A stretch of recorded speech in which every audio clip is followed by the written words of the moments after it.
김진의 돌직구쇼에 오신 여러분 반갑습니다. 김진입니다. 저는 오늘도 저희 돌직구쇼 오픈 스튜디오 앞에 나왔습니다. 조국 전 장관의 딸 조민 씨에 대해서 고려대학교도 입학을 취소했습니다.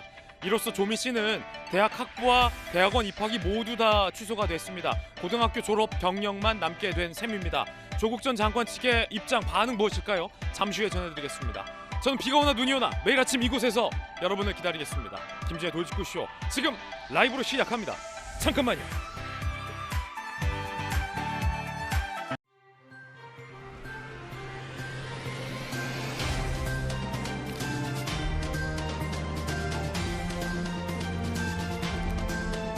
신문 읽어준 남자입니다. 한동훈 검사장에 대해서 검찰 내부에서 무혐의가 종결된 가운데 유시민 씨와의 법적 소송이 남아있죠. 검찰이 유시민 씨에게 징역 1년을 구형했다라는 뉴스 들어와 있습니다. 잠시 후에 이야기 나눠보겠습니다. 자, 오늘 조간신문 4가지 키워드 꼽아봤습니다. 먼저 첫 번째 키워드부터 공개하겠습니다. 첫 번째 키워드는 바로 이겁니다. 심장부. 심장부. 굉장히 의미심장합니다. 동아일보 일면 기사입니다. 지금 공개하죠. 심장부 뭘까요? 북한의 핵실험 징후 속에 윤석열 대통령 당선인이 한미 동맹의 심장부를 찾았다. 동아일보 표현 상당히 의미심장합니다. 한미 동맹의 심장부 바로 평택 주한미군 기지 캠프 험프리스를 당선인이 방문한 겁니다. 대통령 당선인이 주한미군 캠프 험프리스를 방문한 건 이번이 처음입니다. 앞서서 성김 미 대북 대표는 15일 김일성 생일에 맞춰서 북한이 핵실험할 가능성이 있다라고 경고한 가운데 이루어진 방문이라 이 의미가 무엇보다 남다릅니다. 잠시 후에 그 장면 직접 살펴보겠습니다. 이어서 두 번째 키워드를 공개하겠습니다. 두 번째 키워드는 바로 여가부. 아시다시피 윤석열 대통령 당선인은 여가부를 폐지하겠다라고 선거 기간에 공약한 바 있습니다. 자, 어떤 기사일까요? 한겨레 신문 5면입니다. 안철수 인수위원장이 어제 밝혔는데 일단 현 정부 조직대로 내각 인선한다. 즉 여가부도 장관 임명하겠다. 여소야대에서 민주당이 통과시켜줄 가능성이 쉽지 않고 극한 대치 때는 고스란히 부담으로 돌아온다는 점이 고려된 것 같습니다. 조직 개편은 하지만 지방선거 이후에 할 수 있다는 게 인수위 측의 설명입니다. 해석해보면 지방선거에서 만약에 당선인 측 국민의힘이 이긴다면 그 동력으로 정부 조직 개편도 밀어붙일 수 있다라는 뜻으로 보입니다. 이어서 세 번째 키워드도 살펴보겠습니다. 세 번째 키워드 바로 이겁니다. 이재명. 조선일보 5면입니다. 함께 보시죠. 이재명 전 후보죠. 재등판을 저울질하고 있다. 조선일보 보도인데 6월 보궐선거에 나오냐, 국회의원 보궐선거, 아니면 아예 8월 전대에 민주당 지도부로 등판하느냐를 두고 이재명계 내부에서 고민 중이다라는 관측 보도입니다. 6월 보궐선거면 누군가 한 명은 지방선거로 차출되고 그 자리 국회의원 선거에 나온다라는 얘기인데 분당 지역구가 거론되고 있습니다. 반면 분당에서 이길 가능성 거의 없다라는 반대론도 만만치 않다고 합니다. 이어서 네 번째 키워드까지 공개하겠습니다. 네 번째 키워드는 바로 이겁니다. B2. 세계일보 2면입니다. 아슬아슬한 B2 열풍. 가계대출, 주식투자 작년 역대 최대. 영혼까지 끌어모은 B2, 빚내서 투자하는 것. 집 사기가 쉽지 않으니까 주식으로 몰렸는데 특히 젊은 층이 영혼까지 대출을 받아서 주식 투자하는 게 많다고 합니다. 여러 가지 리스크입니다. 금리까지 오르고 있어서 무엇보다 걱정입니다. 지금까지 신문 읽어주는 남자였습니다.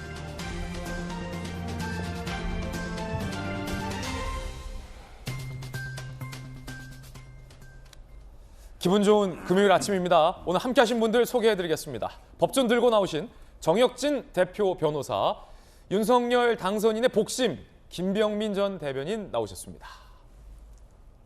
돌직구쇼 좌장, 서울시 정무부시장 역임한 민주당의 김영주 전 의원, 청와대 출입기자 출신의 베테랑 기자 이재명 선임 기자 나오셨습니다.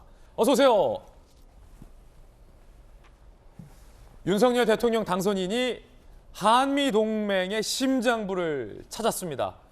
그리고 문재인 대통령 부부가 절터에 초석을 깔고 앉아서 불교계가 반발했습니다. 이 이야기 지금부터 시작하겠습니다. 주제 공개합니다. 두 장의 사진, 윤석열 당선인의 사진과 문재인 대통령 내외의 사진입니다. 한미 동맹의 심장을 찾아간 윤석열 당선인. 하필 문재인 대통령 내외가 앉은 자리, 그 자리가 어떻길래 논란일까? 이 이야기 시작합니다. 한미 동맹은 매우 중요합니다. 더욱이 북한이 다음 달에 핵실험 내지 ICBM 미사일을 발사할 거다, 도발할 거다라는 관측도 나오고 있는 이 분위기 속에서 윤석열 대통령 당선인이 찾은 주한미군 기지, 이거 어떤 의미일까요? 영상으로 바로 만나보시죠.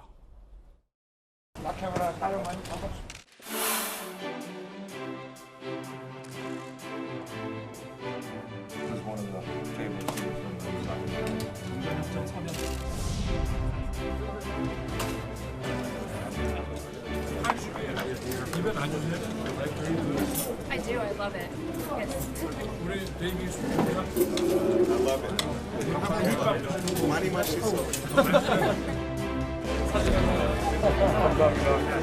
한반도를 둘러싼 국제 정세가 매우 엄중한 상황 속에서 한미의 군사 동맹과 연합 방위 태세를 통한 강력한 억제력은 아무리 강조해도 지나치지 않다고 말했습니다.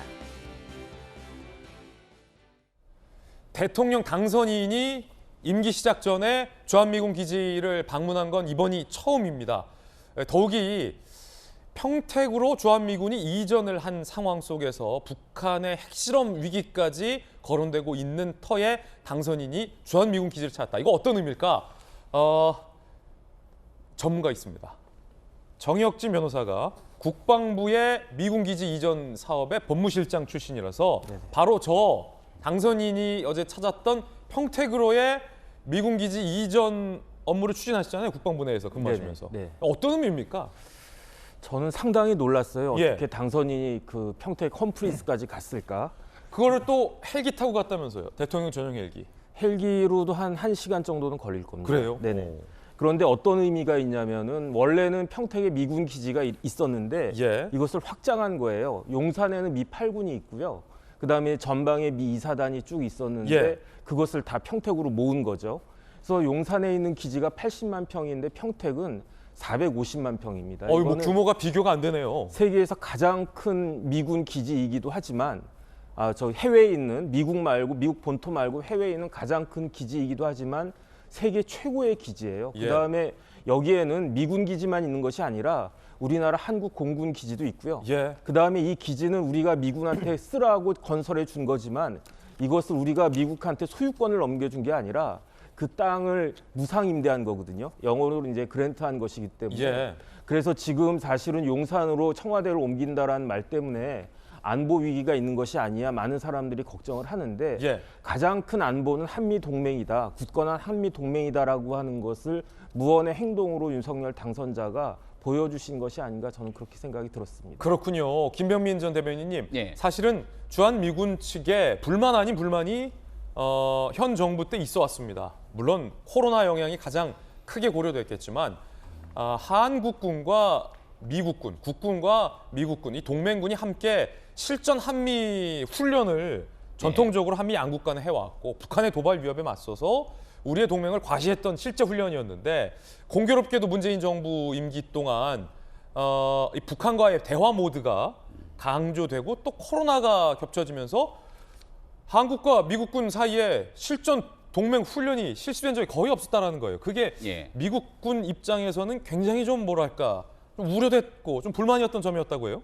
그런 전반적인 상황들 때문에 한미 동맹이 약화되는 것 아니냐. 예. 그리고 북한의 눈치 보기를 너무 이 정부가 나서서 하는 것 아니냐 이런 비판들이 지적된 바가 있었죠. 조금 전에 얘기를 해주신 것처럼 당선인 신분으로 처음 이 평택 미군 기지를 방문했다 이렇게 보도가 되고 있는 상황이기 때문에 굳건한 한미 동맹의 기치를 다시 정확하게 살려나가겠다는 당선인의 뜻이 명확하게 담겨있다 이렇게 평가될 수 있겠는데요. 문재인 대통령도 저곳을 방문했던 그 장면이 기억이 납니다. 예. 트럼프 대통령이 대한민국을 찾았을 때 가장 먼저 방문했던 곳이 바로 저 평택에 있는 미군 기지였던 거로 기억을 하고 그때에도 같이 장병들과 식사를 했던 모습들이 저는 또렷이 기억이 나거든요. 예. 그만큼 대한민국에서 한미 동맹을 상징하고 있는 곳이 바로 저 평택 미군 기지인 만큼 이제 한 5월 10일 불과 한 달여밖에 남지 않았습니다. 한 달 뒤면 새 정부가 출범하게 될 텐데 과거에 우리 대한민국의 외교의 핵심적인 축인 이 미국과의 관계 속에서 다소 미진했던 부분이 있다면 이 북한의 위협과 도발에도 예. 굳건하게 한미 동맹의 기치로 안보를 살려나가겠다는 이 대통령 당선인의 의지가 바로 저곳 방문을 통해서 드러난 것이 아닌가 싶습니다. 윤석열 당선인은 후보 시절 때부터 선거 내내 김병민 대변인이 바로 옆에서 지금 보좌했기 때문에 북한에 대해서는 할 말 하겠다라는 입장 맞죠? 북한에 대한 부분에서는 분명하게 언급한 바가 있고요. 힘에 기반한 평화를 얘기한 바 있습니다. 우리가 이 북한에 대한 내용들을 바탕으로 지난날 한반도의 평화를 수없이 약속했지만 이 말뿐인 약속, 말뿐인 평화가 얼마나 공허한지는 북한의 거듭된 도발 그리고 이 북한에 있는 남북 연락사무소의 어처구니없는 폭발을 통해서 다 드러난 바 있지 않습니까?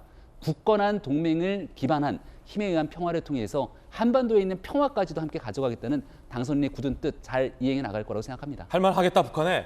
자, 북한이 15일에 핵실험할 가능성이 미국에서 제기됐습니다. 성김 미 국무부 대북정책특별대표. 북한이 15일 김일성 생일에 도발할 가능성이 있다.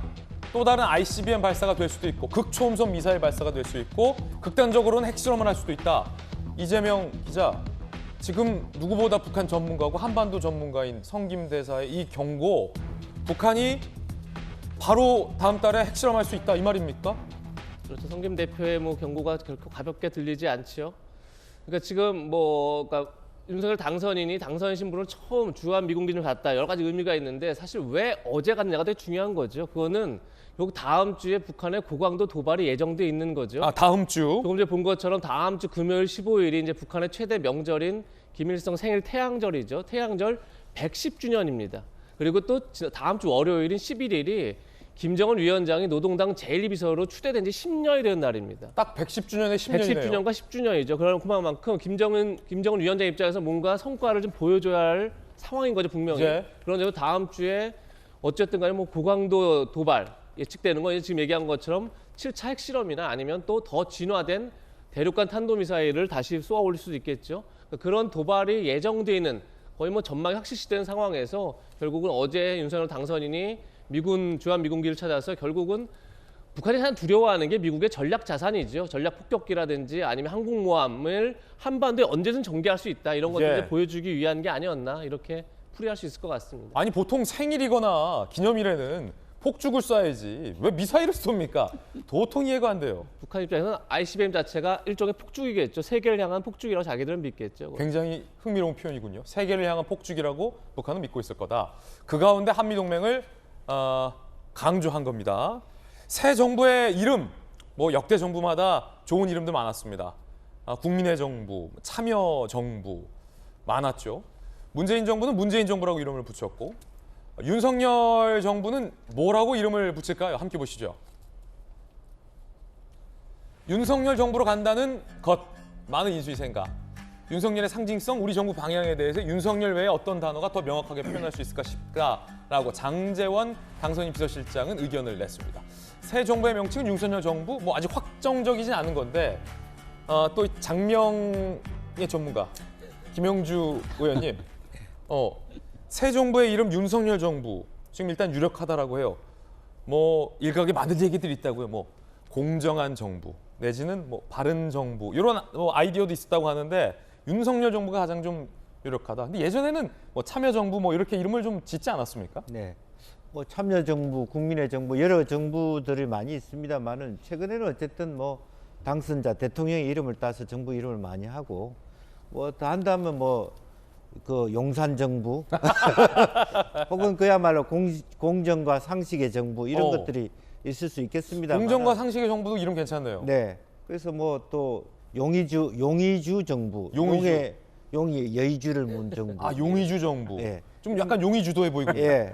그래서 그런 부분이 있습니다만은 사실 그러면 또 여러 가지 이 말이 더 많기 때문에 가장 고민을 하다가 보니까 결과적으로 그걸 종합적으로 상징하는 것이 결국 당선자다. 그런 의미에서 아마 윤석열 정부로 갈 가능성이 많지 않겠나 뭐 그렇게 봅니다. 그렇군요. 윤석열 정부. 자, 그런가 하면 문재인 대통령이 절터에 초석을 깔고 앉아서 불교계가 반발을 했습니다. 그런데 이 해명도 논란입니다. 일단 그 장면부터 살펴보시죠.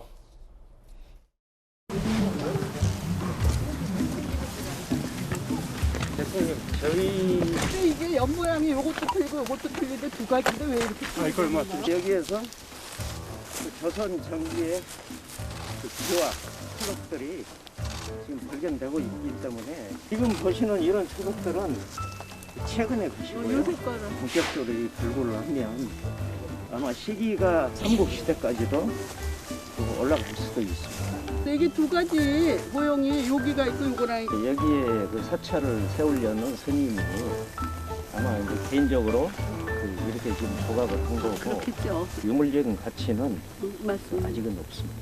그 김신조 네. 그 사건으로 개방됐던 곳이 다 폐쇄가 됐어요.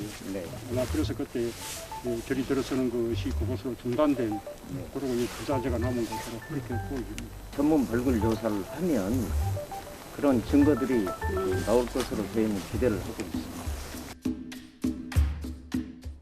자, 방금 보신 이 장면이 지금 논란의 장면입니다. 문재인 대통령 내외가 깔고 앉은 그곳이 절터의 초석이다라는 문화재청장의 설명이 있었는데 일단은 불교계가 반발을 했습니다. 불교계 입장 살펴보시죠. 예, 문 대통령 부부가 북악산 남측면 개방기념 산책 중 법흥사 추정되는 절터의 초석에 착석했다. 아하, 법흥사면은 굉장히 유명한 유적지 아닙니까?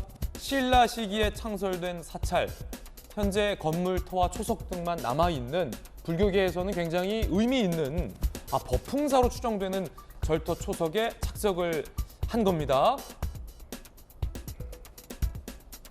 법보신문, 대웅전 초석 깔고 앉은 문 대통령 부부, 청와대 문화유산 인식 수준 참담, 기사를 통해서 비판을 하고 있습니다. 불교중앙박물관장은 사진 보고 참담하다. 성공스님, 조계종 총무원 문화부장, 문화재청장이 그걸 보면서 가만히 있었다는 건 이해할 수 없는 행태. 참담하다, 이해할 수 없는 행태다라는 강한 비판의 이야기들이 불교계에서 나오고 있어서 지금 뜨겁게 논란이 되고 있습니다. 자, 일단은 김병민 대변인님, 예. 불교계의 입장이 참담하다, 이해할 수 없는 행태다라는 거거든요. 예.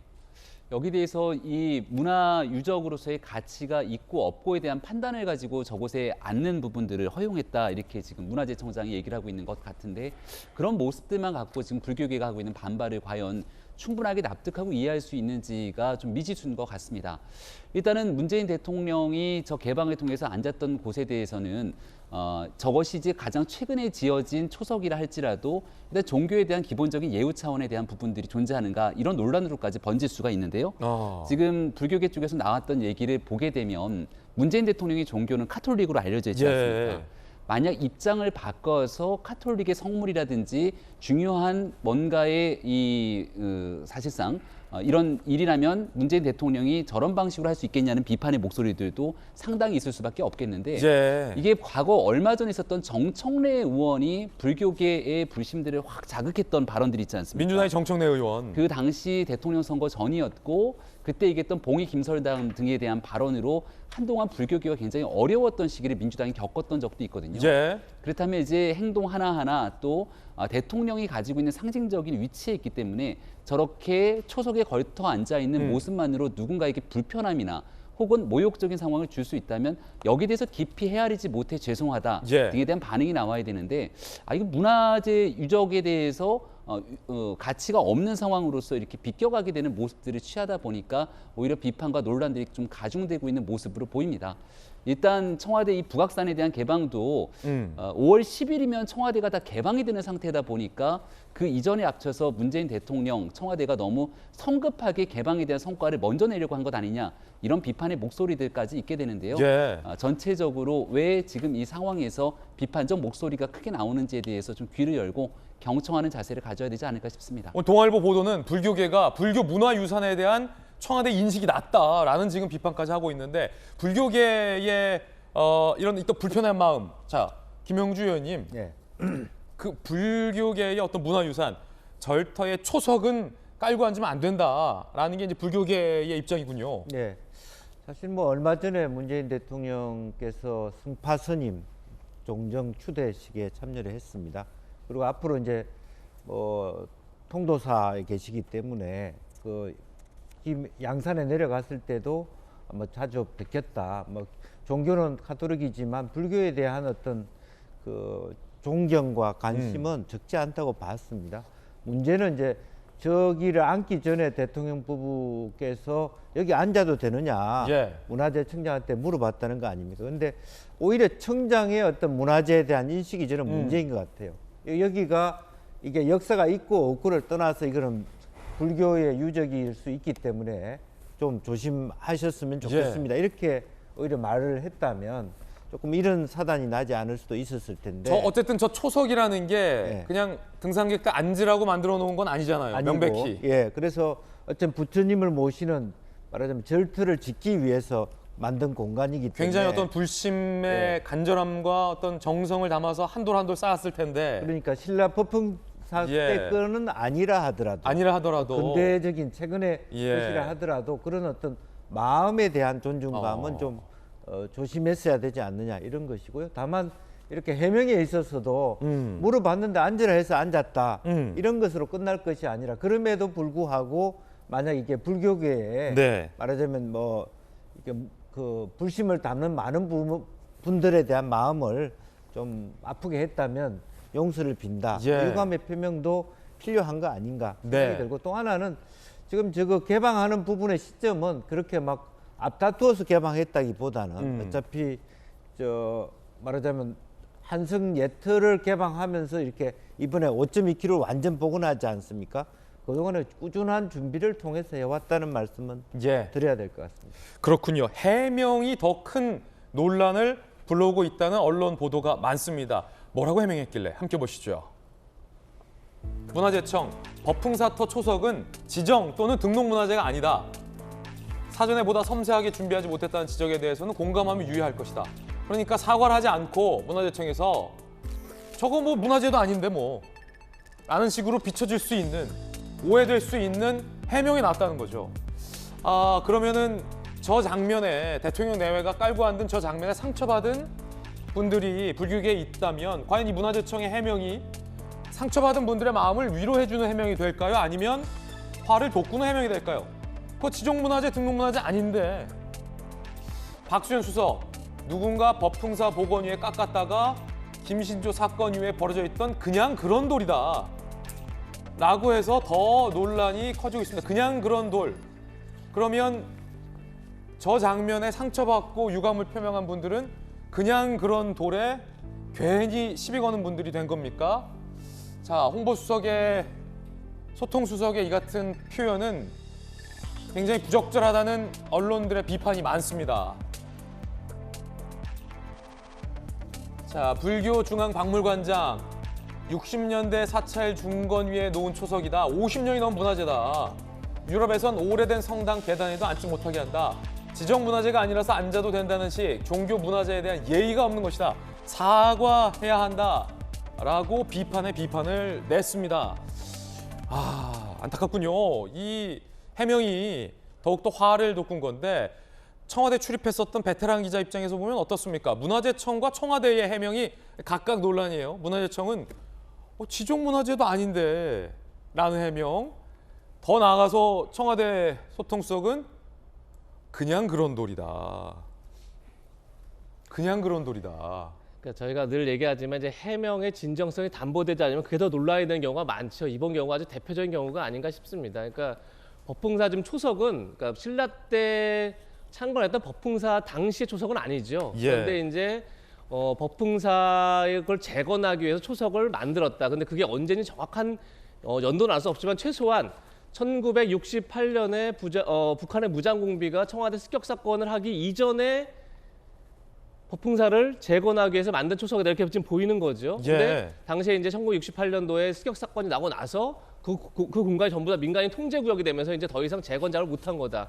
그러면 1968년 1월 달에 이제 김신조 일당이 습격 사건을 벌였으니까 그 전이라고 그러면 1967년이라고 해도 55년 전에 만든 돌입니다. 그럼 굉장히 오래됐네요. 역사가 없다라고 할 수 없는 거죠. 누가 보더라도. 예. 거기다가 불교의 입장은 저게 설령 문화재청에서 공식적으로 지정했거나 등록한 문화재가 아니더라도 불자들 입장에서는 연꽃무늬의 초석 자체가 속물이다 이렇게 이제 표현을 하는 거죠. 예. 그런 점에서 분명히 존중받아야 되는데 문제는 지금 청와대는 문화재청에 어떻게 딱한 떠넘긴 해명을 했습니다. 문화재청장이 앉아도 된다라고 했다. 그리고 지금 얘기한 것처럼 아마 박수영 국민소통수석도 저 발언 자체가 문화재청에서 이제 비슷한 얘기를 한 거죠. 이게 뭐 굉장히 유서가 깊은 초석은 아니다. 뭐 이런 식으로 얘기했기 때문에 저렇게 뭐 그냥 그런 돌이다 이렇게 표현한 것 같고. 자, 문화재청은 떠넘겼습니다. 근데 문화재청은 또 어떻게 해명을 하냐면 물론 이제 유감을 표명했습니다. 좀 더 세심하게 배려했어야 됐는데 그렇게 못했다. 그런 지적을 받아들인다 얘기는 했지만 구체적인 사과 없이 이건 지정 등록 문화재가 아니다라고 또 해명을 합니다. 예. 그 불교 입장에서는 해명을 한 게 아니라 오히려 화를 돋궜다 이렇게 지금 표현한 것처럼 그렇게 느낄 가능성이 매우 높은 거죠. 예. 그런데 조금 전에 김병민 전 대변인 얘기했지만 지금 불교계가 문재인 정부에 갖고 있는 건 굉장히 깊은 불신감입니다. 그러니까 이게 오래된 어떤 이제 그 불신감에서 이게 비롯된 다 문제들인 거죠. 그래서 정청래 의원이 뭐 문화재 관람료를 받는 사찰을 두고 봉기 김선대라 얘기했을 때도 그 자체가 논란이 됐지만 사실은 그때 당시에 불교계가 뭘 얘기했냐면 문재인 정부의 종교 편향 사례 하면 11가지를 거론합니다. 그러면서 뭐 문재인 대통령이 교황을 예방할 때도 뭐 아련이라는 표현을 쓴다. 그리고 뭐 해외 순방 때마다 추기경들을 만난다. 그리고 뭐 캐롤 활성화 정책을 정부가 펴는 것이 과연 맞느냐 뭐 이런 여러 가지 이제 문제를 제기하는데 그렇게 오랜 불신 때문에 지금 불교계가 문제 제기를 하고 있는데 예. 오히려 지금 청와대랑 문화재청이 그런 불교계의 어떤 불신을 더 자극한 게 아닌가 이렇게 볼 수 있기 때문에 예. 좀 더 진정성 있는 해명, 진정성 있는 사과가 필요하다 이런 말씀 드릴 수밖에 없을 것 같습니다. 자, 이 대통령 내외 입장에서도 난감하기 마찬가지일 겁니다. 뭐 고의로 의도적으로 저걸 안거나 폄훼한 건 아닌 걸로 보이고 문화재청장에게 물어봤다라는 거죠. 근데 문화재청에서는 뭐 앉아도 된다. 그런데 그 이후에 불교계가 반발했는데도 불구하고 문화재청과 청와대가 버려진 그냥 그런 돌이다라는 해명이 나와서 더욱더 지금 논란이 되고 있는 건데 청와대의 입장 조금 더 보겠습니다. 박수현 수석, 대통령이 부처님 대하는 공경이나 불교 존중은 한결같다. 동행한 문화재청장에게 앉아도 되냐고 확인했었다. 불편하신 점 있었다면 사려 깊지 못했다는 점 말씀드린다라고 결국은 사과를 했습니다. 그런데 해명이 문화재청장에게 물어봤었다. 라는 해명이라 논란의 여지는 계속 있다라는 겁니다. 정혁진 변호사님, 네네. 이런 거 있잖아요. 논란이 됐어요. 아우고 죄송합니다. 아 이게 이렇게 중요한 돌인지 몰랐습니다. 경솔했습니다. 문화재청도 비록 지정문화재는 아니지만 역사가 있는 돌이기 때문에 앞으로 더 잘 보존해 나가겠습니다. 죄송합니다. 상처받으셨다면 이러면 될 일인데 그냥 버려진 돌이다. 문화재청장에게 물어봤는데 앉아도 됐다고 했다. 문화재청장이 문제다라는 게 어떨까요? 일단 그건 팩트인 것 같고요. 제가 그 방송 보니까 문화재청장이 그렇게 이야기를 한 것 같아요. 그다음에 거기에다가 박수현 수석이 아무래도 대통령을 모시는 입장이니까 대통령 잘못이 아니다라는 말씀을 하고 싶었을 것 같긴 한데 예. 그런데 그건 윗사람을 모시는 바른 자세가 아닙니다. 왜냐하면 그렇게 되면 대통령이 자신의 잘못을 아랫사람한테 떠넘기는 듯한 그런 모습을 보이는데 그거는 리더가 보이지 말아야 될 대표적인 모습이거든요. 그다음 전 어떤 생각을 했냐면 이 법흥사가 찾아보니까 신라시대 진평왕 때 그 창건된 절이었다라고 해요. 그래서 고려 때까지는 아마 이 법흥사가 굉장히 좋은 절이었을 텐데 조선시대 때 이제 억불 정책이 심하지 않았습니까? 그래가지고 그때 아마 탄압을 많이 받지 않았을까. 그 다음에 그것을 다시 재건하려고 했었는데 또다시 이제 김신조 사건으로 인해가지고 법흥사가 그렇기 때문에 많은 불자들한테는 안타까운 절일 수도 있겠다 그런 생각이 드는데 그런 부분들에 대해서 그 불자들의 마음을 제대로 헤아리지 못한 그런 잘못이 있는 것이 아닌가. 예컨대 기독교인들한테 십자가는 굉장히 의미가 있는 물건이거든요. 그런데 만약에 나무 십자가에 그냥 뭐 그렇고 그런 나무 그 막대기다 해가지고 앉아 있었으면은 그러면 또 기독교인들한테도 굉장히 불쾌하지 않았을까. 그렇죠. 그래서 실수한 것은 잘못했다라고 정확하게 이야기하고 끝냈으면 좋은데 너무 사족이 길지 않았나 하는 생각이 들었습니다. 사족이 길다. 정혁진 변호사님의 의견까지 들어봤습니다. 첫 번째 이야기 살펴봤고요. 이제는 저희가 준비한 두 번째 이야기 시작하겠습니다. 주제를 전격 공개하겠습니다. 고려대학교가 조민 씨의 입학을 취소했습니다.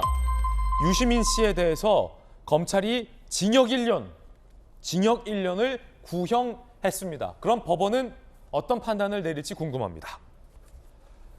부산대 의학전문대학원에 이어서 고려대학교 학부 입학을 취소했습니다. 고려대학교 법원 판결로 허위이거나 사실이 아니라고 판단한 내용이 입학 서류에 기재됐음을 확인했다. 2010학년도 모집 요강 근거에 10학번이군요. 조민 씨의 입학 허가 취소를 의결한다라고 밝혔습니다. 그러자 조민 씨는 부산대에 이어서 고려대를 상대로도 소송을 제기합니다. 문제된 인턴십 확인서는 고려대 입시에 제출 안 했고 생활기록부는 당락에 영향이 거의 없다. 지금 똑같은 논리예요. 부산대랑.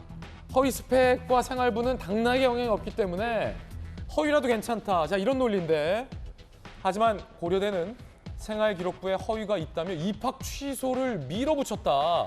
조국 전 장관의 주장입니다. 입학 취소는 인생을 송두리째 무너져버리게 하는 사형 선고, 가혹하고 부당하다며 고려대 입학 취소 무효 확인 소송을 제기했습니다. 자, 그렇다면 정혁진 변호사님, 법원이 판단해야 할 것은 두 가지네요. 첫 번째는 부산대가 입학을 취소했던 것에 대해서 효력정지 신청을 한 것, 그걸 받아들일지 말지. 두 번째는 지금 고려대학교가 학부 입학을 취소했는데 생활기록부 등은 당락에 영향을 미치지 않는다라는 논리로 허위 좀 섞여 있어도 괜찮다라는 거거든요. 그거는. 네네. 그렇기 때문에 무효다. 입학 취소가. 라는 효력정지에 대해서 이걸 받아들일지 말지에 대해서 두 가지를 다 판단해야겠군요. 네네. 어떻게 되리라 전망하십니까? 가능성은 전혀 없습니다. 왜냐하면 이제 그 입시 요강에 그러한 그 부정 서류 같은 것들 제출하면 입학 취소한다 이렇게 되어 있는데 그 입학 요강을 떠나가지고요. 고등교육법 34조의 6조에 규정이 너무너무 명확하게 되어 있어요. 거짓 자료, 예컨대 위조나 변조 서류를 거짓 자료라고 하는데 거짓 자료를 제출하거나 그다음에 대리 응시를 하거나 그다음에 심지어 컨닝을 한 경우에도 입학을 취소하여야 한다라고 규정을 하고 있기 때문에 단순한 입시 요강이 아니라 우리나라 대학을 관장하는 고등교육법에 명확하게 그렇게 규정이 되어 있기 때문에 그렇기 때문에 여기에 반대되는 해석을 할 수가 없는 거고요. 그다음 제가 판례를 찾아봤거든요. 판례도 대법원 판례도 너무너무 명확합니다. 예컨대 어떤 판례가 있었냐면은 부모가 부정행위를 했는데 그 당사자가 그 수험생이 그 부모의 부정행위를 몰랐어요. 그다음에 그 학생이 실력이 뛰어나가지고 부모의 그러한 부정행위가 없다고 하더라도 합격이 확실해요. 그렇게 보면은 지금 그 조민 씨 사례보다도 더 명확한 사례인데 그때 대법원이 어떻게 판결을 했냐면 그래도 합격 및 입학은 취소되어야 한다. 그럼 판례 선례가 있습니까? 이런 대법원 판례 제가 찾았거든요. 그러니까 일개 변호사인 저 같은 사람도 그런 판례 쉽게 찾았는데 무려 서울대 법대 교수인 조국 교수가 몰랐으리라고 하는 것은 저는 말이 안 된다라고 생각을 하고요. 그다음 1심 판결에서 판사가 재판부가 어떻게 판시했냐면 이 사건으로 인해서 피해자가 3명이 있다는 거예요. 이 사건으로 인해서 피해자가 3명 있다? 첫 번째 피해자는 누군지 모르지만 탈락했을 사람. 고대에 탈락했을 사람. 네, 그 사람은 뭐 제일 직격적인 피해자이고 두 번째 피해자가 있다는 거예요. 그거는 학교. 왜냐하면 학교는 우리 학교에 그 명문 고대에 제대로 된 사람을 뽑아야 될 그게 있는데 고려대학교도 피해자다. 피해자고. 그다음에 더 큰 피해자, 그러니까 마지막으로 피해자는 세 번째 피해자. 우리 같은 사람들. 왜냐하면 우리도 몇 번 말씀드렸지만 큰애 삼수하고 둘째 재수했거든요. 큰애 삼수, 둘째 제 삽하면 오수. 뭐 꼭 그렇게까지 말씀하실 건 아닌데 입시의 공정성에 대해서 국민들이 공감을 해야 되는데 예. 그래야지 입시 제도가 운영이 될 거 아니겠습니까? 예. 그런데 이런 행위로 인해 가지고 우리나라 입시 제도 자체에 심각한 그 회의가 들 수 있게끔 되었기 때문에 모든 국민이 피해자다라고 1심 재판부가 이렇게 판시를 갖다가 했어요. 그렇다라고 하면 적어도 이런 것들을 종합적으로 판단했다라고 하면 조국 교수나 아니면 그 가족들이나 그런 분들은 사과하고 자숙하는 게 맞지 이기지도 못할 소송을 왜 이렇게 자꾸 제기하는지 전 도무지 이해를 못하겠다 이렇게 말씀드리겠습니다. 그렇군요. 황희두 노무현 재단 이사는 입장이 다릅니다. 친조국 인사들은 계속 반발하고 있습니다. 일각에서는 조국의 딸이니까 모든 걸 감내해야 한다. 이런 논리로 모든 행위들을 정당화하는데 이거 해도 너무한다라는 생각이 들었습니다. 법무부 장관 딸이기 이전에 조민 씨도 일반 청년 아니겠습니까? 지금 친조국계 인사들은 잘못된 건 없다라는 입장인 것 같습니다. 조국의 가족이면 다 감내해야 하냐라는 반발입니다. 이 반발에 대해서 김병민 대변인은 어떻게 보십니까? 조국의 가족에서 모든 걸 다 감내하는 게 아니고요. 국민들 바라봤을 때는 조국 전 장관 그리고 조국 전 장관 가족이 국민을 대상으로 싸우려고 했던 숱한 시간들만 기억이 날 뿐입니다. 오죽하면 민주당 내에서도 조국의 강을 건너야 된다는 목소리들이 그토록 오랜 기간 나왔던 내용들을 황희두 씨 혼자서는 모르고 애써 모른 척하는 건지를 다시 한번 좀 물어보고 싶고요. 보니까 노무현 재단에 대한 이사로 얘기가 정리되고 있던데 유시민 씨가 과거 노무현 재단 이사장으로 했던 수많은 일들 때문에 오히려 노무현 정신과 괴리되는 일들 이런 일들을 했던 모습들이 비춰지기도 합니다. 예. 조민 씨는 과거 한 라디오 방송에 나와서 고졸로 돌아가도 상관없다. 우리 어머니가 한 일, 하지 않은 일들로 인해서 오히려 비판받는 모습들 그걸 더 참기가 어렵다고 얘기한 적이 있었고 시간이 흘러서라도 30살이건 40살이 돼서 의사면허 다시 따면 된다고 얘기한 적이 있었는데 그때 그 결기와 그 모습은 어디로 갔는지 찾아보기가 굉장히 어렵습니다. 조국 전 장관 가족에 대한 문제는 뭐 많은 국민들이 보신 것처럼 법원의 최종 확정 판결을 통해서 드러난 바가 있는데 국민들이 보시기에는 여전히 조국 전 장관 가족 그리고 조민 씨로부터 직접적인 사과를 받아본 적이 없는 상황에 대해서는 왜 말을 하지 않는 건지도 조 전 장관은 지금 단 한 번도 부정 입학에 대해 사과하지 않았어요. 거기에 대해서 조 전 장관뿐 아니라 라디오 방송에 직접 나와서 본인의 육성으로 그토록 얘기했던 조민 씨는 여전히 그 이후로 이 일이 벌어지고 표창장에 대한 위조, 7대 스펙 등이 허위로 판단되고 난 뒤에도 국민에 대한 사과 한마디를 찾지를 못했습니다. 앞서 이제 피해자에 대한 언급을 하셨는데 그 피해자 3분 말고도 또 다른 피해자분들이 계실 수밖에 없는 게 예. 부산대 의전원에 대해서 누군가는 이 조민 씨가 아니라 그 의전원에 합격을 해서 의사면허를 딸 수 있었던 사람들이 있을 수도 있었다라는 생각이 들고요. 1, 2점 차이로 떨어졌다는 거 아닙니까 누군가는. 거기에 대한 것뿐만이 아니라 의사면허를 취득할 때도 많은 국민들의 반대 여론들이 있었습니다. 예. 마지막 의사면허가 취소가 되게 되면 의사면허를 취득한 조민 씨에게 진료를 받았던 국민들은 어떻게 되는 거냐. 아하. 이런 논란들까지 있었음에도 불구하고 일방적으로 강행 처리 밀어붙였던 게 조국 전 장관 가족 아닙니까? 여전히 이 문제를 두고 감싸고 싶은 마음이 있다는 것은 결국 진영 논리로 이 문제를 치부하려는 것 아닌가 싶은데 과거 문재인 정부에서 가장 크게 회자됐던 말 한마디만 하고 정리하겠습니다. 예. 지연된 정의는 정의가 아니다. 이런 얘기 문재인 정부에서 참 많이 들어보지 않았습니까? 김영주 의원님 어떻습니까? 저는 이제 황희두 씨가 노무현 재단 이사라는 것을 걸고 조민 씨를 옹호하는 건 매우 잘못됐다고 봅니다. 노무현 대통령의 정신에 전혀 반하는 일입니다. 모든 기득권 세력에 대해서 싸우는 노무현 대통령의 정신이라는 것은 조국 장관 또한 조민의 아버지도 기득권으로서 행사한 겁니다. 예. 스펙 돌려막기 품앗이를 통해서 나는 그런 것을 통해서 사실은 90년대생이 온다는 책 속에 보면 많은 젊은이들이 기성세대에 반대한 게 숙명여고 사건이거든요. 이건 그것보다 더 집단적인 문제입니다. 실제로 보면 소위 고위 문화 자본을 가진 자들, 잘나고 공부 잘한 자들끼리 실제로 스펙을 만들어서 지금 그 얘기잖아요. 우리 애면 다른 애들도 다 그렇게 했는데 왜 우리 애만 꼭 집어서 하느냐에 대한 반발인데 다른 사람들은 다행일 수는 있죠. 그런 의미에서 조민 씨는 억울할지는 모르지만 그 전체에 대해서는 비판해야 되고 소위 그 노블리스 오블리주라고 하는 부분에 있어서 저희 조국이라고 하는 서울대 교수가 했던 행태는 우리 그 일반 민중들이 살아가는 데서는 받아들일 수 없는 부분이거든요. 그런 나는 노무현 재단의 이해와도 굉장히 상충되는 발언이다. 저는 더 나아가서는 황희두 씨가 만약 노무현 재단에 이사를 하면 결격 사유가 있으니 사임시켜야 된다 그렇게 봅니다. 강력한 돌직구 발언이고 원조 친노 네. 김용주 의원님께서 이 조국 사태의 불공정 입학은 노무현 정신에 위배된다. 저는 그렇게 라고 봅니다. 보시는 거예요. 네. 그럼 황희두 씨는 노무현 전 대통령의 이름을 타이틀을 갖고 저런 논평할 자격이 없다는 자격이 말씀이십니까? 없죠. 나는 그렇게 생각합니다. 저도 노무현 재단의 기획위원으로 일했었고 지금도 멤버의 한 사람으로 저는 엄격하게 저는 반대합니다. 김용주 의원님의 소신 발언, 돌직구 발언, 의견 들어봤습니다. 그런가 하면 한동훈 검사장은 검찰 내에서 2년여 만에 무혐의가 됐습니다. 그런데 선거 과정에서 역시 유시민 씨가 노무현 재단 이사장일 때 한동훈의 검찰이 윤석열의 검찰이 노무현 재단의 계좌를 불법으로 조회했다라는 주장을 한 바 있었고 사실이 아닌 걸로 드러나서 유시민 씨가 통렬히 사과한 바 있습니다. 한동훈 검사장이 그때 당시 명예훼손을 소송을 걸었는데 검찰이 이 사건과 관련해서 유시민 씨에게 징역 1년을 구형했다라는 뉴스가 나왔습니다. 아무런 근거 없는 허위 발언으로 검찰 수사의 독립성과 공정성, 신뢰에 큰 영향을 미쳤다.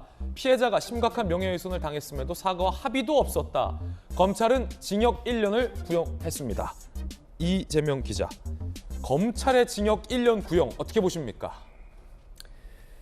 아마도 이제 여러 가지 상황을 고려했겠죠. 근데 무엇보다 유시민 전 이사장이 그러니까 뭐 노무현 재단의 계좌뿐 아니라 본인 그리고 뭐 본인의 가족의 계좌까지도 추적당하고 있다. 특히나 검찰에 부당하고 불법적인 추적을 받고 있다. 이런 얘기를 이제 1년 가까이 해왔죠. 그것이 이제 한동훈 검사장이 주도하고 있다. 이렇게까지 표현을 했었고요. 그런데 과연 이것이 뭐 1년 뒤에 당연히 이제 스스로 어떤 아무런 입증할 수 있는 증거를 제시하지 못했습니다. 그런 상황에서 이것이 만약에 자신도 모르게 한 거짓말이냐 아니면 그것이 1년간 일부러 악의적으로 한 거짓말이냐 이것이 굉장히 중요한 거겠죠. 근데 본인은 지난 1월 달에 증거를 제시하지 못하자 사과문을 냈습니다. 거기에서는 자신이 검찰을 악마하는 바람에 확진 편향에 빠졌다. 이렇게 마치 자신도 잘 모르게 실수한 것처럼 얘기를 했습니다. 그런데 그것이 아니라 만약에 시민들이 검찰을 악마화하도록 하는 그런 확진 편향에 빠지도록 하는 그러기 위해서 악의적인 거짓말을 했다면 상황은 좀 달라지는 거죠. 그걸 통해서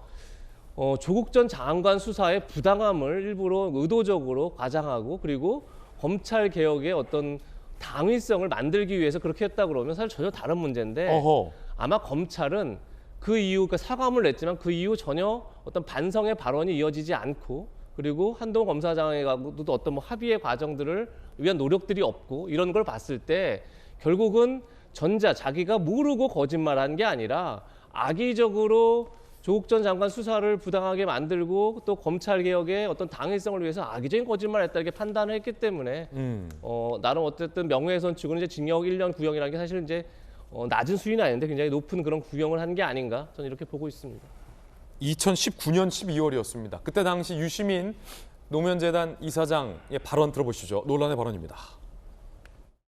어떤 경로를 통해서 노무현 재단 계좌를 검찰이 들여다봤다는 사실을 확인했어요. 검찰이 노무현 재단의 계좌를 들여다본 사실이 있습니까? 들여다보셨다면 도대체 어떤 혐의로 계좌 추적 영장을 발부받으셨는지 그 내용을 공개해 주실 것을 요구합니다. 이 발언이 문제가 됐죠. 사실이 아닌 거였죠. 이제부터 근거도 없고 실체도 없는데 거짓 프레임으로 국민들 현혹하는 사람에 대해서는 엄단을 해야 됩니다. 뭐 여러 가지 사건들이 지금 주마등처럼 스쳐 지나가는군요. 이에 대해서 한동훈 검사장이 지난 1월에 이렇게 얘기한 바 있습니다. 들어보시죠. 2년 반 전에 조국 수사가 시작됐을 때 유시민 씨가 갑자기 제가 자기 계좌 추적을 했다는 황당한 거짓말을 하기 시작했습니다. 그렇게 시작된 거짓말이 1년 넘게 계속됐고 권력과 그 추종자들에 의해서 확대 재생산됐습니다. 조국 수사 등 자기 편 권력 비리 수사를 막고 저에게 보복하기 위한 목적이었다고 저는 생각합니다. 유시민 씨가 몰라서 실수한 게 아니라 본인 말처럼 어용 노릇하기 위해서 저를 해코지하기 위해서 거짓말한 거기 때문에 제가 그냥 넘어가면 이분 또 그럴 거기 때문에 저는 그럴 수 없는 입장이고. 권력과 추종자라는 표현을 썼고 어용 노릇이다라는 표현도 썼고 그냥 넘어가면 이분은 또 이럴 것이다 라는 표현까지 한동훈 검사장은 했습니다. 검찰이 징역 1년을 구형한 겁니다. 검찰의 징역 1년에 대해서 유시민 씨가 어제 뭐라고 입장 밝혔을까요? 함께 보시죠. 검찰에서 징역 1년 구형했는데 이에 대한 어떤 생각이신지. 한동훈 검사장과의 처분과 조금 형평성이 문제가 있다고 생각하시나요? 모르겠는데 제가 입증 못할 의혹을 제기했으니까 그걸로 비판받는 건 당연하죠. 그런데 그거하고 이게 공소사실하고는 관계가 없어요. 그 노무현 재단 계좌를 검찰이 열람하였다는 의혹 제기 그거는 공소사실이 없습니다. 제가 한동훈 검사의 이름을 거론하고 이렇게 비판한 것이 명예훼손이라는 거지. 예, 그렇습니다. 자, 최후 변론에서 유시민 씨 측이 검찰에 유감을 표명했다고 합니다. 유시민 전 노무현 재단 이사장의 주장 들어보시죠. 이건데 제가 한동훈이라는 이름을 입에 올린 게 징역 1년을 살아야 할 범죄냐? 그렇게 하면 정의가 서는 거냐? 제가 한 일에 후회 없고 다시 그런 상황 생겨도 그렇게 할 수밖에 없다. 라는 겁니다. 그런데 우리가 기억하기로는 다시 저렇게 하겠다라는 최후 변론의 유시민 씨의 입장과 1년 전 본인이 썼던 사과문과는 좀 온도의 차이가 있는데요. 1년 전은 입장이 이랬습니다. 그 의혹은 사실이 아니었다고 판단한다. 사과하는 것만으로 충분하리라 생각하지 않으면 어떤 형태의 책임 추궁도 겸허히 받아들이겠다라고 했는데 입장이 좀 많이 바뀐 것 같습니다. 정혁진 변호사는 어떻게 보십니까? 유시민 씨의 주장은 기자들이 나와서 기자들에게 한 건 노무현 재단 계좌 추적에 대해서는 내가 비판받을 만하다라고 했는데 또 막상 안에서 들어갈 때는 후회 없고 그때 돌아가서 또 그렇게 할 거다라고 얘기했고 1년 전에는 또 국민들을 향해서는 어떤 형태의 책임도 감당하겠다라고 했지만 또 어제 법정에서는 한동훈이라는 이름 올린 것만으로 내가 징역을 살아야 하느냐 이게 정의냐라고 했고 장소에 따라서 좀 해명이 달라진다는 느낌도 있는데 정혁진 변호사님께서는 어떻게 판단하십니까? 일단 사람들이요 형사재판에 있어서 판사가 판결을 자기 마음대로 하는 것으로 생각을 하는데 전혀 그렇지가 않습니다. 그 대법원에 양형위원회가 있어서 양형 기준이 있거든요. 그래서 제가 오기 전에 양형 기준을 찾아봤어요. 이게 범죄가 어떤 범죄냐면 그냥 명예훼손이 아니고 출판물, 라디오 명예훼손이거든요. 예. 기본 범죄가 그 형이 6월에서 징역 1년 4월입니다. 그다음에 여기에다가 가중이 되면은 그 2년 6개월까지 징역을 살리도록 예. 대법원에서 이렇게 기준을 가이드라인을 해줬어요. 그러니까 기본만 따져도 6개월부터 1년 4개월이니까 평균하면 뭐 한 10개월 정도 되는데 그런데 여기에 그 가중 사유가 있고 감경 사유가 있거든요. 가중 사유는 뭐냐면은 범행 동기를 봐야 돼요. 그런데 제가 봤을 때 어떤 느낌이 드냐면 검찰에서 그렇게 밝혔지만 유시민 씨가 검찰을 범죄 집단화 했다는 거죠. 예. 그러니까 조금 전에 이재명 부장이 이야기했듯이 검찰을 마치 악마화했다는 그런 그 범행 동기가 별로 좋지가 않고 그다음에 더 중요한 건 뭐냐면요. 피해자의 피해거든요. 한동훈 검사장이 뭐라고 그랬습니까? 자기가 4번이나 좌천을 당했다라고 그랬어요. 그런데 한동훈 검사장이 4번이나 좌천을 당하는 것 중에 한 요소가 예. 유시민 이사장의 저러한 그 발언이 아니었을까? 그다음에 이제 범행 수법이 불량하다는 거죠. 왜냐하면은 이게 그냥 그 아무 데서 한 게 아니고 공영방송 라디오 프로그램에 나와가지고 전 국민이 다 들을 수 있도록 하는 거였단 말이에요. 그렇기 때문에 제가 봤을 때는 양형 기준상의 가중 요소가 너무 많아서 징역 2년 6개월까지도 될 수 있는 것이 아닌가. 반대로 감경 사유가 없어요. 감경 사유의 가장 중요한 건 예. 뭐냐면요. 합의해가지고 피해자로부터 처벌 불원의 그 의사를 받아내는 건데 전혀 그렇지 않았고 거기에다가 진지한 반성도 없지 않았습니까? 지금까지도 뭐 이런 상황 또 하겠다라고 하는 거니까.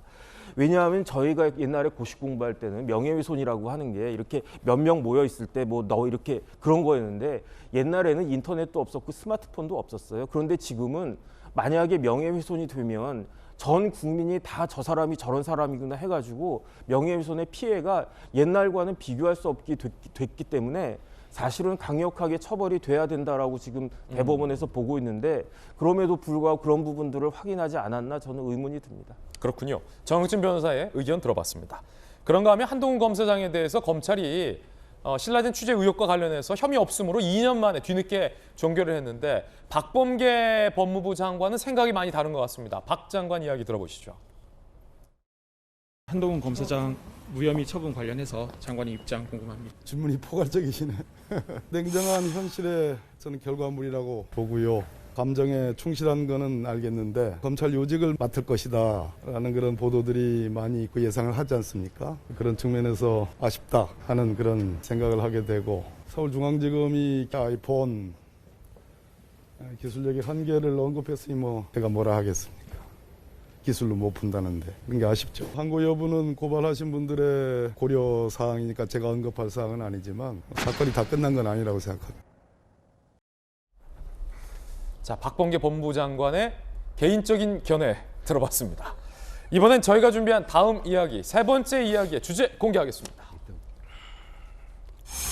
서울특별시 마크, 경기도 마크, 지방선거 정말 뜨겁다라고 재차, 3차, 4차 말씀드리고 민주당에서 송영길 당대표가 서울시장 후보로 나온 거에 대해서 저항이 만만치 않습니다. 송탐대실이다라는 얘기도 나오고 경기도지사 선거에서는 윤석열의 마음, 윤심이 어디에 있냐라는 논쟁까지 불거지고 있습니다. 상당히 뜨거운 이 논쟁 지금부터 시작하겠습니다. 자, 먼저 송영길 대표가 전 대표가 강한 저항과 논란에도 불구하고 후보 등록을 강행했습니다.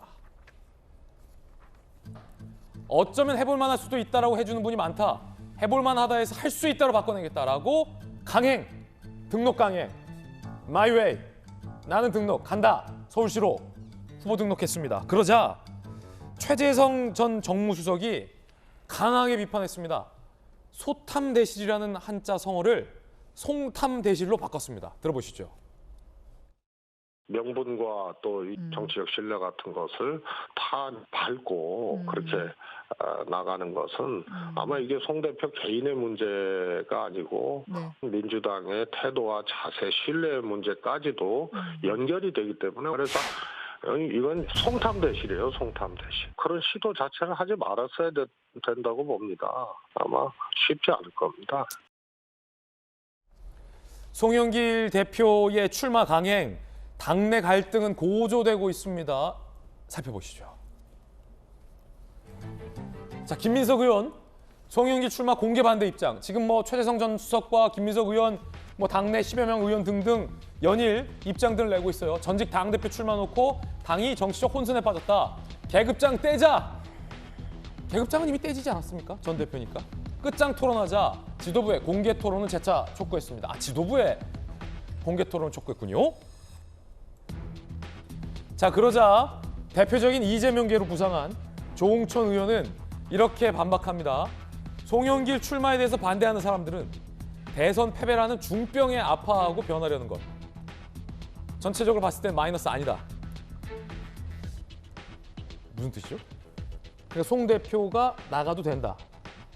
이 뜻입니까? 아마 지금의 논쟁 자체가 그렇게 민주당에 나쁘지 않다 이렇게 보는 것 같습니다. 조홍천 의원은. 근데 만약에 이것이 민주당이 나아갈 가치 논쟁이다. 이것이 어떻게 중도로 확장할 것이냐 이런 가치 논쟁이거나 아니면 혹시 뭐 비전 논쟁이거나 이러면 뭐 이 논쟁이 가열될수록 오히려 건강하다 이렇게 볼 수도 있는 측면이 있죠. 하지만 이거는 지금 명분 논쟁입니다. 출마하는 게 맞느냐 그러냐. 결국은 지난해 재보선 때 단체장들의 성비위로 물러난 민주당에서 후보를 내는 게 맞느냐 안 맞느냐 이런 논쟁이 이런 명분 논쟁을 또 한 번 지금 반복하고 있는 거죠.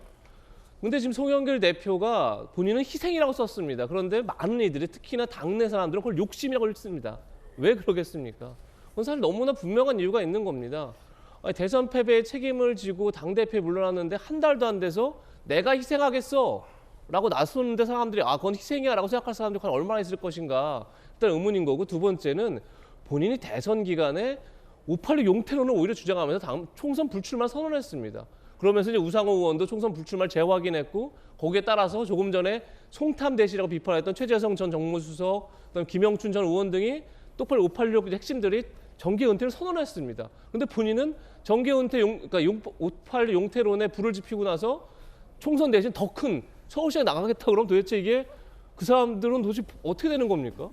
굉장히 용태론을 주장하고 낳고 나서 오히려 본인만 더 좋은 길을 가겠다고 했을 때 이건 과연 사람들이 용납할 수 있을까? 그런 점에서 지금 과연 이 논쟁이 어떤 뭐 가치나 이 비전이나 뭐 이런 논쟁이냐 아니면 정말 명분 싸움을 하고 있느냐. 그럴 때 명분 싸움이 지속된다면 과연 국민들 입장에서는 민주당이 대선에 패배한 정당이 맞나? 라고 오히려 되묻겠죠. 그런 점에서 이 논쟁이 길어질수록 우리 민주당한테 굉장히 불리할 것이다. 저는 이런 생각이 듭니다. 자, 그러면 공정하게 이재명계에서는 송영길 전 대표의 출마는 굉장한 희생이고 선당 정신이다라고 하잖아요.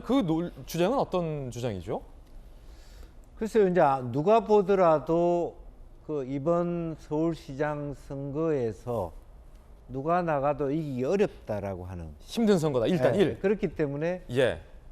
누구라도 나가줘야 되는데 뭐 그런 의미에서 내가 독배를 마신다. 그런 부분인데 문제는 이게 희생이냐 회생이냐 이 문제. 욕심이 아니고. 희생이냐 회생이냐 점 하나 차이네요. 네. 회생이라고 하는 건 만약에 송영길 대표가 여기서 이기면 대선 후보가 되는 거죠. 회생이다. 예. 개인 회생. 그런데 많은 사람들은 왜 희생하라 해놓고 혼자 회생하려 하느냐 이런 거죠. 그래서 저는 아까 말씀이 있었습니다만은 결과적으로는 뭐 당의 어떤 룰까지 바꿔가면서 후보를 냈거나 위생정당을 했거나 그런 것이 계속 연속되고 있다라고 하는 것. 전체적으로 민주당에 대한 국민들의 신뢰를 저버렸다는 점. 그리고 김민석 의원도 좀 이해가 잘 안 돼요. 저렇게 심한 톤으로 하는 건 나도 후보할 수 있는데 그런 뜻일 수도 있겠다는 생각이 좀 들고 최소한 본인이 결정하기 전에 서울 지역 국회의원들하고 한 번쯤은 송영길 전 대표도 상의했으면 그런 부분이고 또 더 심하게 제가 얘기를 하면 김남국 의원이 찾아가서 부탁을 한 게 아니라 송영길 전 대표고 찾아오라고 했다는 거 아닙니까? 그렇습니까? 그건 그래서 보도에서는 확인이 안 되던데. 네, 뭐 믿거나 말거나 얘기입니다만은 그런 부분이 오히려 더 자기 스스로 자가 발전의 요소가 굉장히 깊기 때문에 그런 부분에 대한 어떤 응징도 세지고 있다. 그렇게 봐야 될 것 같습니다. 그렇군요. 자, 방금 말씀하신 부분은 이 사실로 확인되지 않은 부분이기 때문에 김영주 의원님의 어떤 그냥 설이다라고 말씀드리겠고 송영길 대표 입장에서는 이제 김남국 의원 등이 또 우리 전용기 의원 등이 찾아와서 재차 부탁을 했기 때문에 고민 후에 어려운 결정을 했다라는 게 송영길 대표의 주장입니다. 굉장히 흥미로운 표현이 있어요. 지금 당내의 이 두 축의 논쟁을 정말로 한 단어로 압축해서 표현해 주셨는데 희생 대 회생.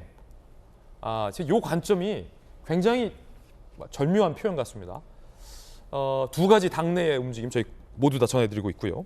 그런가 하면 국민의힘의 경기도지사 선거는 민주당의 서울시장 선거와 의미가 좀 비슷할까요? 아니면 더 중요한 의미일까요? 유승민 전 대표가 경기도지사 후보에 도전장을 내밀었습니다. 그런데 김은혜 의원도 윤석열 당선인의 대변인 역할의 김은혜 의원도 도전장을 내밀었죠. 윤심 논쟁이 국민의힘에서는 진행 중입니다. 유승민 전 대표가 견제구를 날렸습니다. 윤심을 보지 말고 김심이길 바란다라고 말이죠.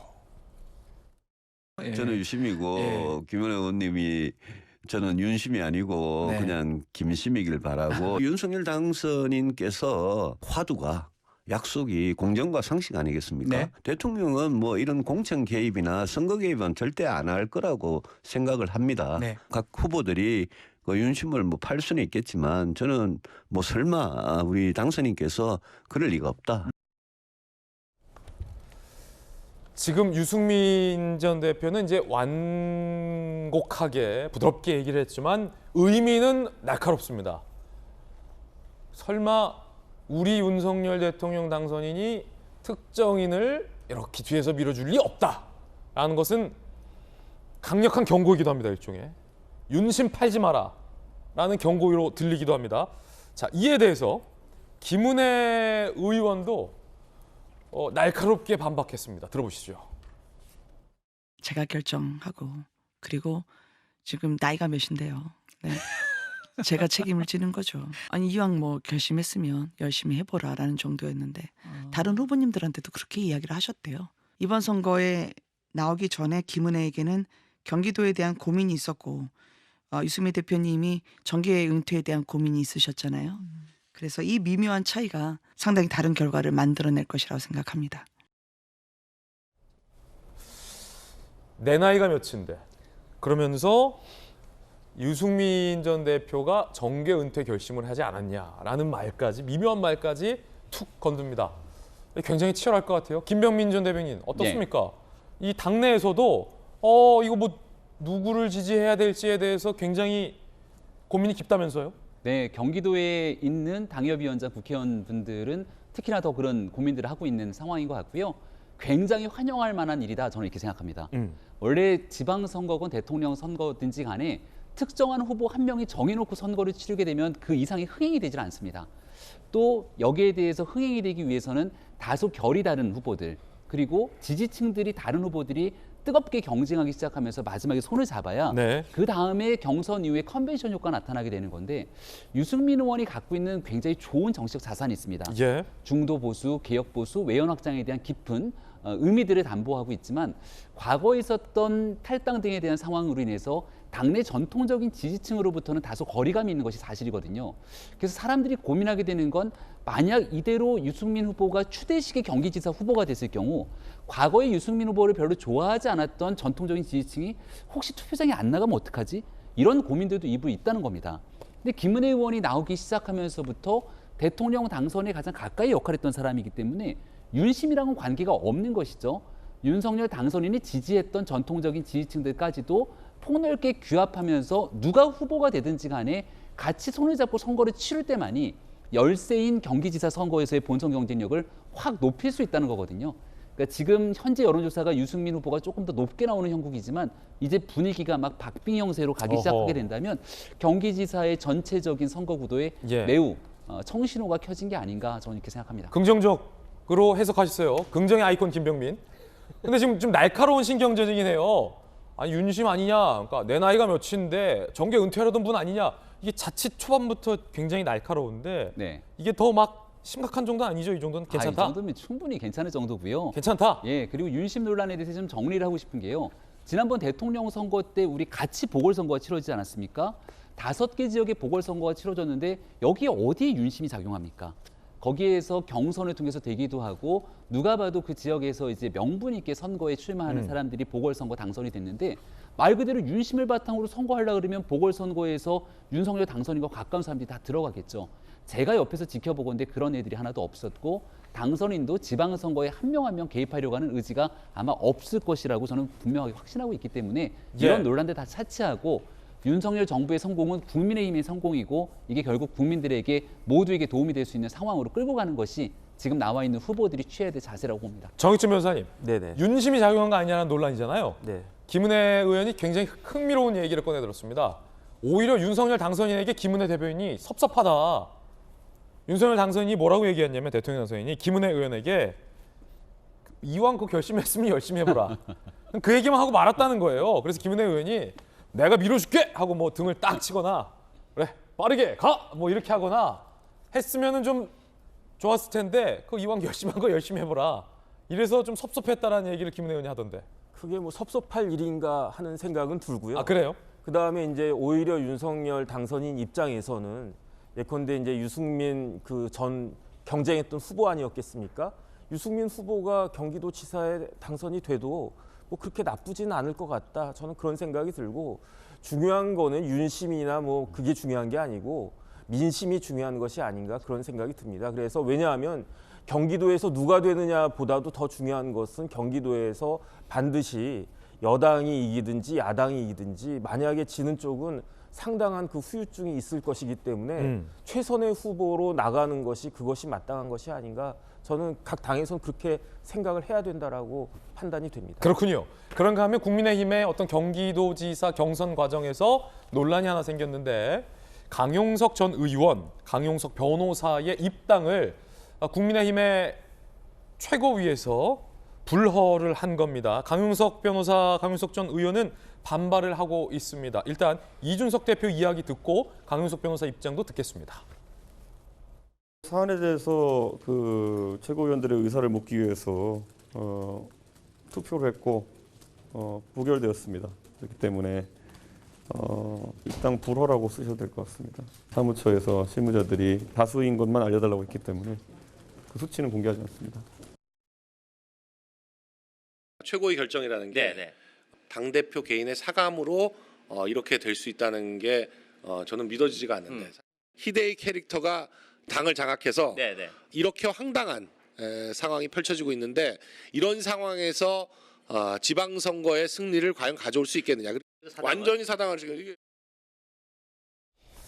이준석 대표는 최고위원들이 다 불허했다. 다수의 의견으로. 강용석 변호사는 그게 아니라 이준석 대표가 사당화를 해서 나를 떨어뜨린 건 아니냐라고 반발하고 있는 상황입니다. 이 두 사람의 악연도 화제되고 있습니다.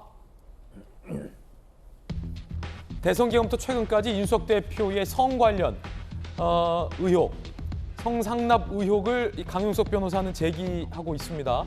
2013년 성접대를 받았다. 의혹을 무마하기 위해 최근 직근을 내려보내서 증거 인멸 교사를 했다. 알선 주재 혐의로 검찰에 고발. 자, 그러자 이준석 대표는 명예훼손 혐의로 경찰에 고소. 현재 쌍방이 고소 고발전에 있습니다. 그러니까 이준석 대표 입장은 성접대는 사실무근. 강용석 변호사는 무슨 소리 증거가 있다. 사실무근이라면 왜 측근인 김철근 실장을 내려보내냐. 뭐 이렇게 지금 서로 대립하고 있는 그런 상황입니다. 강용석 의원과 쌍두마차가 되란 덕담에 꼭지가 돈다. 2011년 12월 강용석 당시 무소속 의원은 나이, 학력, 군대가 잘 안 맞는 것 같다. 병역 논란 제기. 악연은 굉장히 길다라는 겁니다. 이준석 대표와 가까운 하태경 의원은 강용석 변호사 비판 대열에 섰습니다. 왜 정치하려고 하는지 모르겠어요. 저는 당연히 오늘 부결돼야 된다고 생각합니다. 그분을 위해서라도 그냥 방송만 하시는 게 맞다. 자극적이고 특히 연예인 개인 사적인 이런 이야기 꺼내가면서 제가 볼 때 좀 비열하거든요. 그것만 하셔야지 왜 또 정치까지 하시려고 하나. 그러니까 이준석 대표와 가까운 인사들은 강용석 변호사의 입당에 비판적입니다. 그런가 하면 강용석 전 의원 입장에서는 사적인 사감으로 중요한 이 지방선거 공천 직전에 입당을 불허하는 것은 있을 수 없는 일이다라고 강력히 반발하고 있는 장면입니다. 자, 베테랑 기자의 시각이 궁금합니다. 어떻게 보십니까?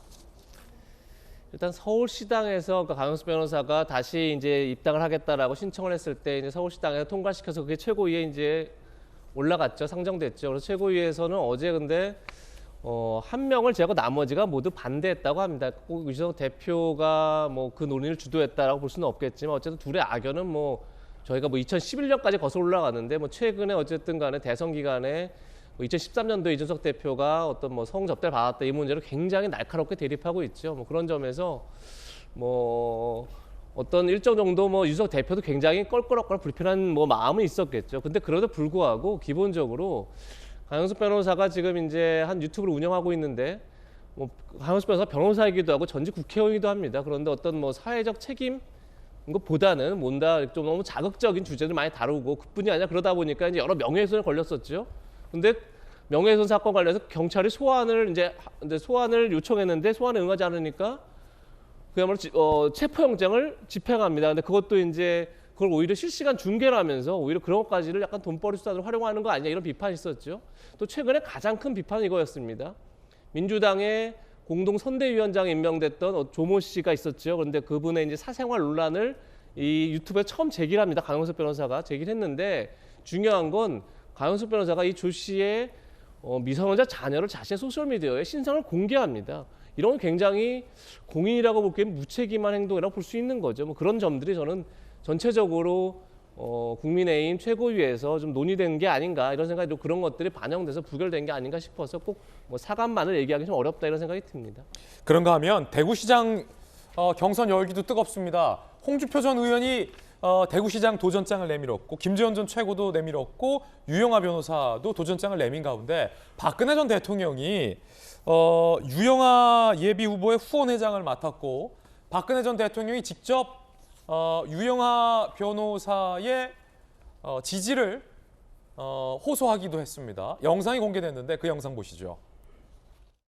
제가 이번 대구광역시장 출마를 선언한 유영하 예비후보의 후원회장을 맡게 된 것은 이심전심이었습니다.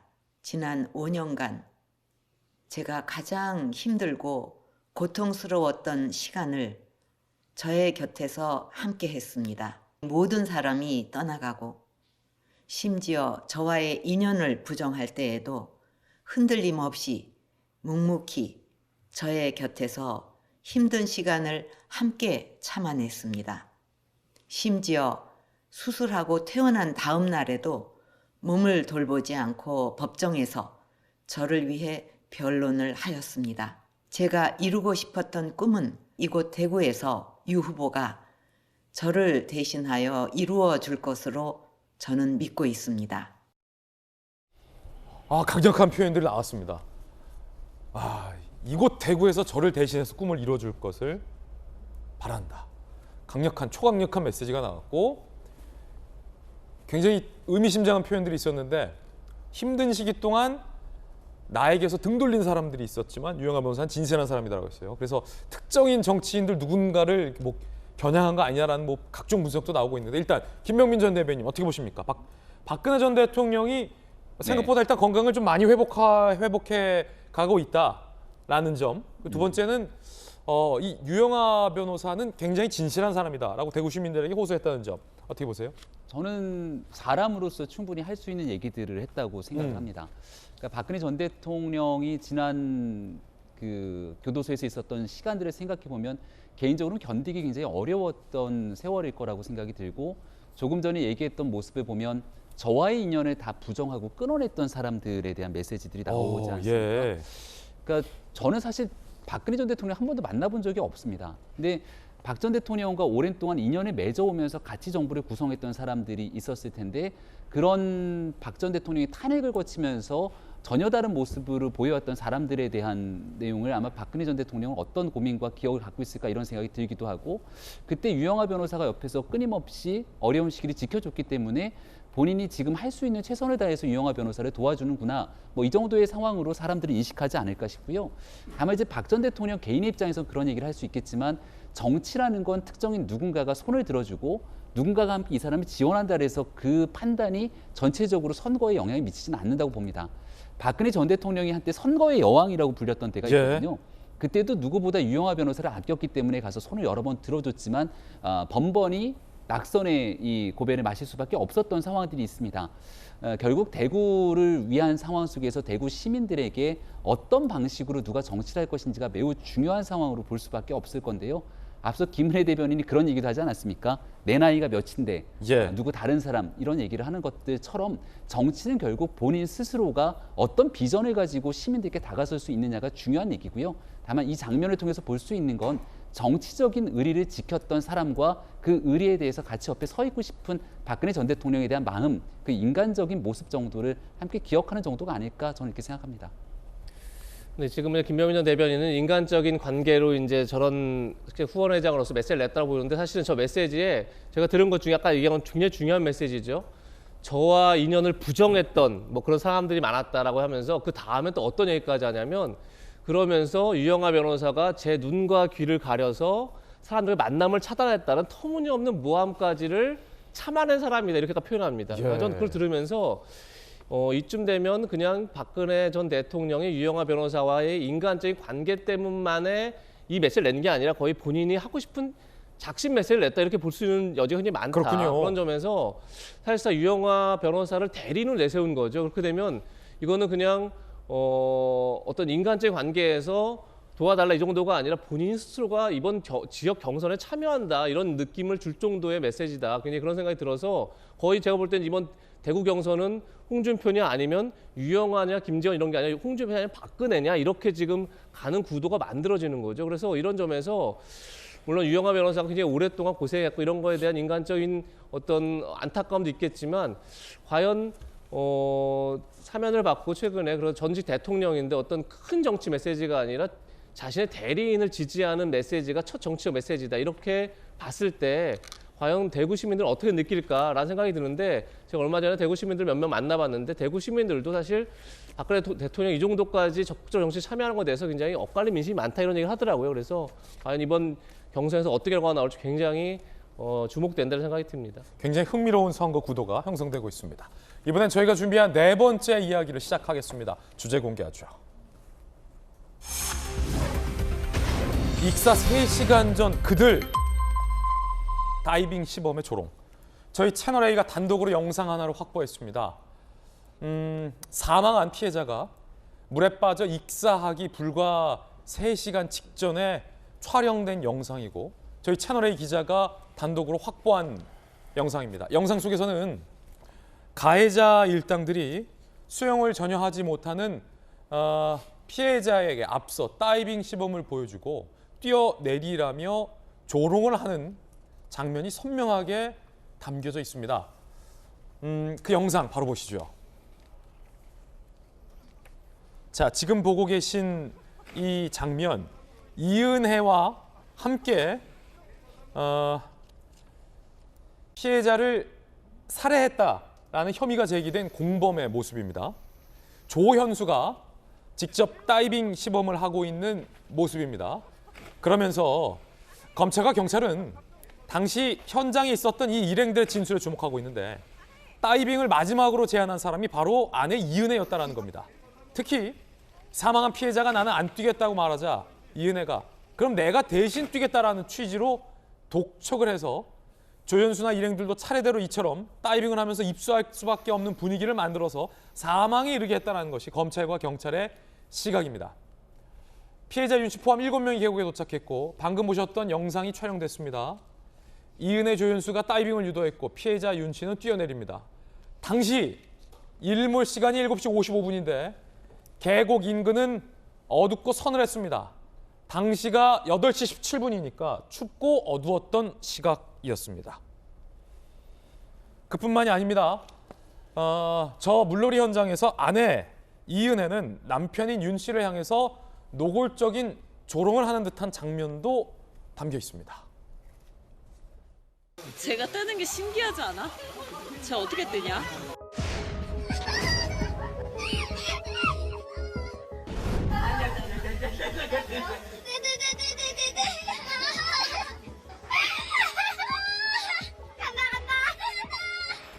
못 뒤집네. 무거워서. 무거워서 못 뒤집네. 같이 가서 뒤집어.